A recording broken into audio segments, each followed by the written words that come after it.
ایک آدمی کے 4 بیٹے تھے۔ وہ چاہتا تھا کہ اس کے بیٹے یہ سبق سیکھ لیں کہ کسی کو پرکھنے میں جلد بازی کا مظاہرہ نہ کریں۔ اس نے اپنے بیٹوں کو ایک سفر پر روانہ کرنے کا فیصلہ کیا اور دور دراز علاقے میں ناشپاتی کا ایک درخت دیکھنے کے لیے بھیجا۔ ایک وقت میں ایک بیٹے کو سفر پر بھیجا کہ جاؤ اور اس درخت کو دیکھ کر آؤ۔ باری باری سب کا سفر شروع ہوا۔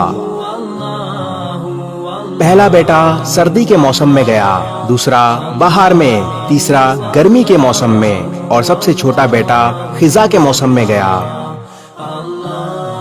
جب سب بیٹے اپنا اپنا سفر ختم کر کے واپس لوٹ آئے تو اس آدمی نے اپنے 4 بیٹوں کو ایک ساتھ طلب کیا اور 4 بیٹوں سے پورے سفر کے متعلق الگ الگ تفصیل کے بارے میں پوچھا۔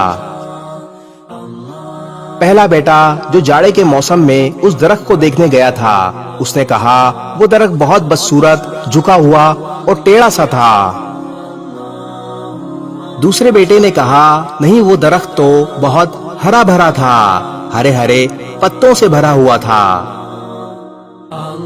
تیسرے بیٹے نے ان دونوں سے اختلاف کیا کہ وہ درخت تو پھولوں سے بھرا ہوا تھا اور اس کی مہک دور دور تک آ رہی تھی۔ سب سے چھوٹے بیٹے نے اپنے سب بڑے بھائیوں سے اختلاف ظاہر کیا کہ وہ ناشپاتی کا درخت تو پھل سے لدا ہوا تھا۔ یہ سب سننے کے بعد اس آدمی نے مسکرا کر اپنے 4 بیٹوں کی جانب دیکھا اور کہا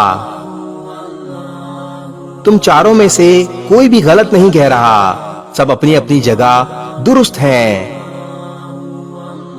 بیٹے باپ کا جواب سن کر بہت حیران ہوئے کہ ایسا کس طرح ممکن ہے۔ باپ نے اپنی بات جاری رکھتے ہوئے کہا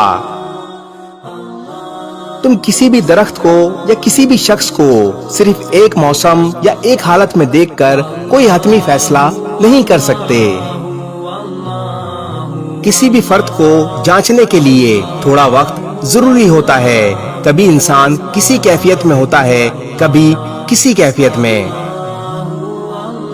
اگر درخت کو تم نے جاڑے کے موسم میں بے رونق دیکھا ہے تو اس کا مطلب یہ نہیں کہ اس پر کبھی پھل نہیں آئے گا۔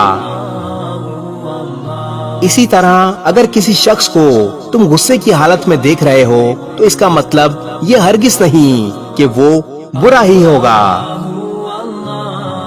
کبھی بھی جلد بازی میں کوئی فیصلہ نہ کیا کرو جب تک اچھی طرح کسی کو جانچ نہ لو۔ اس ویڈیو کو شیئر ضرور کریں، ہو سکتا ہے آپ کے ایک شیئر سے یہ بات کسی کے دل میں اتر جائے۔